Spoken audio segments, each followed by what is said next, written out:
হযরত আলী কাররামাল্লাহু ওয়াজহাহুল কারীম ওনার বিশ্ববিখ্যাত সেই মেসেজের মধ্যে চলে আসি, যেটা নাহজুল বালাগা।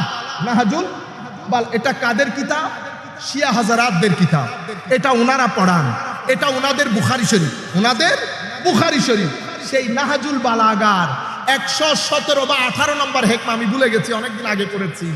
উনি বলছেন আমরা এখন এই জায়গার মধ্যে চলে আসলে হযরত আলী কাররামাল্লাহু ওয়াজহাহুল কারীম আমাদেরকে একটা নিরাপদ জায়গার মধ্যে আশ্রয় দিয়ে দিয়েছেন। উনি কি বলেছেন? সায়াহলিকু ফিয়া সুনফান, আমাকে নিয়ে দুই প্রকার মানুষ ধ্বংসপ্রাপ্ত হবে। মুহিব্বুন মুফরিদ, যারা আমার মহব্বতের ক্ষেত্রে সীমা লঙ্ঘন করবে। ইয়াজহাবু বিহি ইলা গায়রিল হক, আমার মহব্বত তাদেরকে বাতুলতার দিকে নিয়ে যাবে। ওয়া মুবগিদুন মুফরিদ, এবং আমার ঘৃণা, আমার প্রতি ঘৃণা পোষণকারী, সীমা লঙ্ঘনকারী, যাদেরকে আমার ঘৃণা বাতুলতার দিকে নিয়ে যাবে।